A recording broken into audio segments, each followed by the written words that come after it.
Bismillahirrahmanirrahim. Assalamualaikum warahmatullahi wabarakatuh. Nama saya Azizi Rosida dari Fakultas Ekonomi dan Bisnis, jurusan S1 Akuntansi dengan NIM A1CO20029.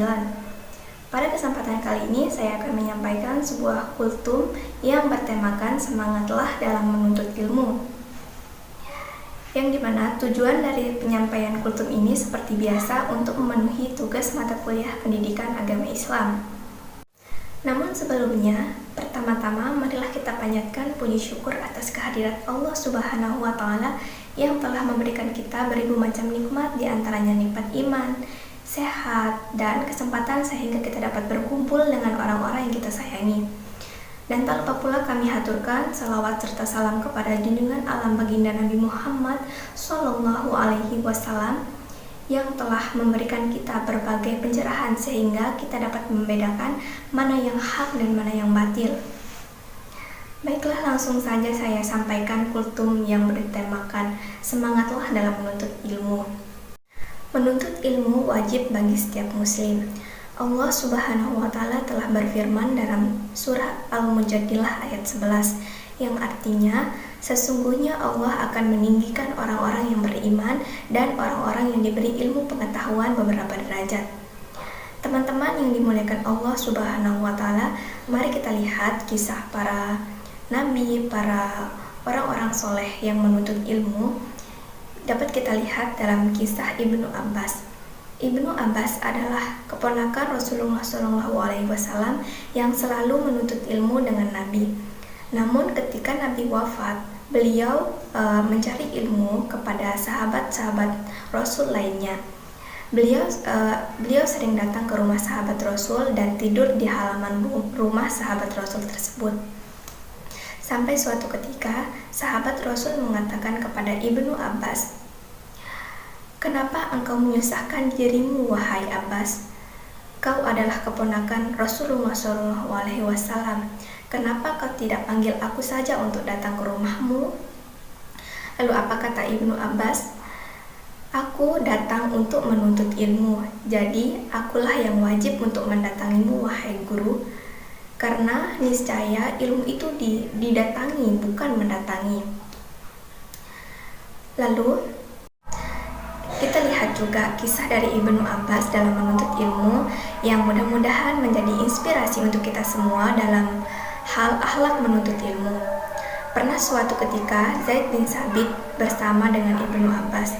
Zaid bin Sabit ini merupakan juru tulis wahyu dan merupakan sahabat Rasulullah SAW yang sangat terkemuka dalam keadilan, qiraah, dan ilmu-ilmu lainnya.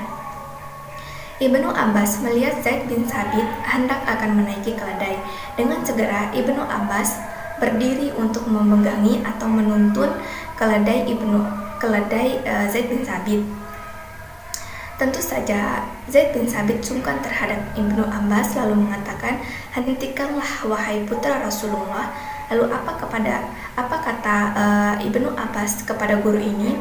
"Beginilah kita diperintahkan untuk berbuat kepada ulama atau para guru-guru kita."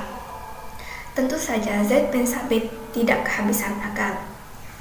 Zaid bin Sabit mengatakan kepada Ibnu Abbas, "Coba perlihatkan tanganmu, wahai putra Rasulullah." Kemudian Ibnu Abbas mengeluarkan tangannya dan langsung dicium oleh Zaid bin Sabit. Lalu apa kata Zaid bin Sabit kepada Ibnu Abbas? "Beginilah kita diperintahkan berbuat kepada keluarga Nabi kita."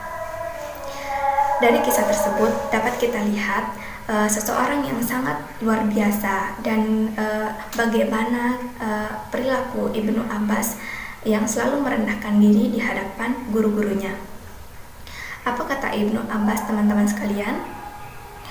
"Aku telah merendahkan diriku sebagai pencari ilmu dan sekarang aku mulia sebagai orang yang akan dicari ilmunya." Kita lihat juga kisah dari Nabi Musa alaihissalam yang dalam menuntut ilmu. Nabi Musa alaihissalam menuntut ilmu dengan Nabi Khidir, sebagaimana yang telah dijelaskan dalam surah Al-Kahfi ayat 60 sampai ayat 82, yang dimana dijelaskan bagaimana seorang nabi atau rasul ulul azmi yang menuntut ilmu kepada Nabi Khidir.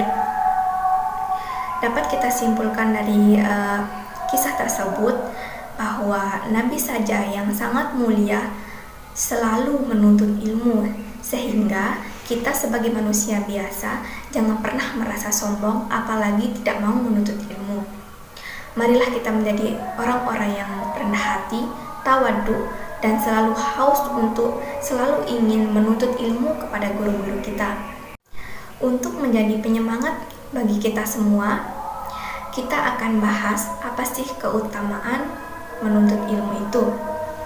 Keutamaan menuntut ilmu, khususnya menuntut ilmu-ilmu agama, yang pertama, yang selalu takut kepada Allah adalah orang-orang yang berilmu. Sebagaimana Ibnu Katsir radhiyallahu an telah berkata, karena semakin seseorang mengenal Allah yang Maha Agung, Maha Mengetahui dan Maha Mulia, lalu hamba tersebut mengenal Allah lebih sempurna, maka dia akan selalu memiliki sifat takut kepada Allah. Kemudian yang kedua, keutamaannya adalah orang-orang yang menuntut ilmu adalah orang-orang yang dipermudah jalannya menuju surga dan akan selalu didoakan oleh penduduk bumi ataupun langit. Kemudian yang ketiga adalah orang-orang yang dipahamkan agama, itulah orang yang selalu diberikan kebaikan. Yang keempat, akan terus hidup setelah matinya. Dari Abu Hurairah Nabi Muhammad SAW pernah bersabda, jika seseorang mati atau seseorang meninggal, akan terputus semua amalannya kecuali 3 perkara. Yang pertama, sedekah jariah.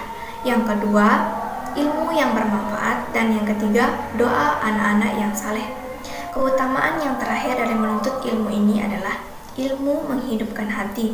Nabi Muhammad SAW pernah bersabda, permisalan petunjuk dan ilmu Allah itu digambarkan sebagaimana hujan yang bermanfaat turun membasahi tanah.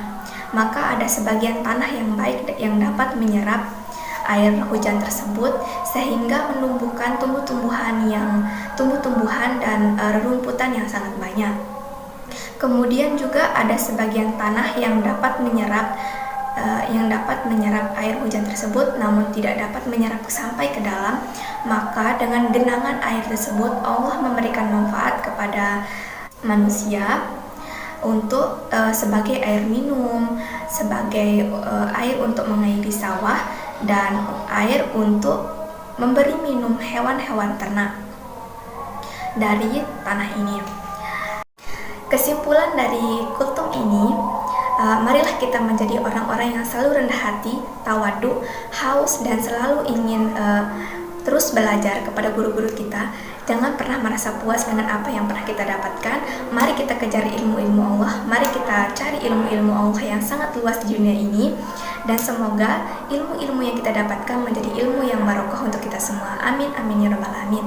Mungkin hanya ini yang dapat saya sampaikan. Kurang lebihnya mohon dimaafkan. Bila ada kesalahan juga mohon dimaafkan.